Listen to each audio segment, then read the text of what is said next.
The gender gap is down. Last week we talked about how the media has invented this myth that there's this huge gender gap that never happened before and that Romney's trailing badly among women. And we indicated, or I indicated in the video, that the men and women difference in voting is the same now as it was in 2008 when Obama was elected. It's not any greater. But I decided to go back and look at the numbers over time and over history, and they are very instructive. Right now, Romney is winning 12 points better, running 12 points better among men than among women. But in 1996, when Bill Clinton ran for re-election, he ran 15 points better among women than among men. And in 2000, Al Gore ran 22 points better among women than he ran among men. And in 2004, when Bush was elected, Kerry, the Democrat, ran 14 points better among women than among men. And in 2008, as indicated, when Obama ran for his first time, he ran 12 points better among women than among men.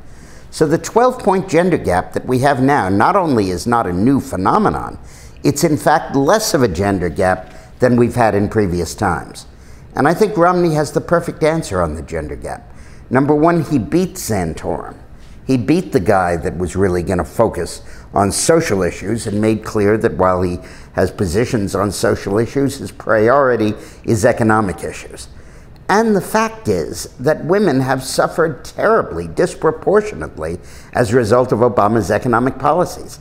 Literally, 92% of the jobs that have been lost since Obama took office were held by women. And the consequences of that are just horrific in terms of the ability of women to lead independent lives. Many mothers are returning home, accepting cutbacks in their incomes because they've lost their jobs and dropping out of the labor force. That's one of the reasons the unemployment rate is so nominally low at 8.3, because a great many of the unemployed people are women who left the labor force after they lost their jobs and figured they'd go home and raise their families. So this is a situation entirely invented by the media, that there's a gender gap. It just isn't so. Now, a week from Monday, Eileen and I are bringing out our brand new book. And the title, you know, we had Outrage and Fleeced and Catastrophe, Revolt. Well, this one is called Screwed. And I think it absolutely typifies what's going on. It explains, for example, why no matter how much we work at stimulating our economy and pumping money into it and increasing spending, we're not creating jobs. And the answer is in large part China. And we explain exactly what they're doing to us. And we go after a whole series of countries, the United Nations, the European Union, and why they're really hurting us.